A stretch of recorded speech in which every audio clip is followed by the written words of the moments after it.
ആയിരം കണ്ണുമായി കാത്തിരുന്നു നിന്നെ ഞാൻ, എന്നിൽ നിന്നും പറന്നകന്നൊരു മൈങ്കിളി മലർത്തേൻ കിളി, പൈങ്കിളി മലർത്തേൻ കിളി.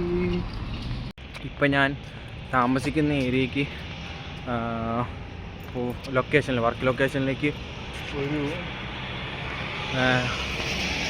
ഒരു 15 to 20 മിനിറ്റ്സ് ഡിസ്റ്റൻസ് ഉള്ളൂ.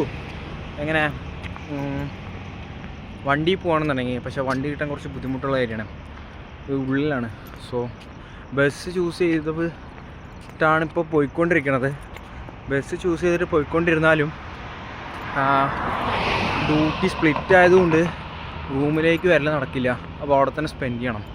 അപ്പോൾ മോർണിംഗ് ഒരു 8:45 പോയി കഴിഞ്ഞാൽ ഒരു 1:30 ആകുമ്പോൾ ഫ്രീ ആവും. പക്ഷേ ഫ്രീ ആയാലും റൂമിലേക്ക് വരൽ ടാസ്ക്കാണ്. അതുകൊണ്ട് തന്നെ എല്ലാം നോർമലി ഒരു കഴിഞ്ഞ് വരുമ്പോൾ ഒരു 10:30 ആവും ബ്രാഞ്ച് കൂട്ടാൻ. ബ്രാഞ്ച് കൂട്ടിയിട്ട് വരുമ്പോൾ റൂമിലെത്ത ഒരു അങ്ങനെ ഒരു 12 മണിയാവും. ഇന്നിപ്പോൾ തിരക്കായതുകൊണ്ട് ലേബേഴ്സിൻ്റെ സാലറി വീഴുന്ന ദിവസമായതുകൊണ്ട് തോന്നുന്നുണ്ട് എല്ലാവരും ഇപ്പോൾ ഒന്ന് ഒരുമിച്ച് അങ്ങോട്ട് നാട്ടിലേക്ക് പൈസ അയക്കാൻ വേണ്ടി വന്നിട്ടുണ്ടായിരുന്നു.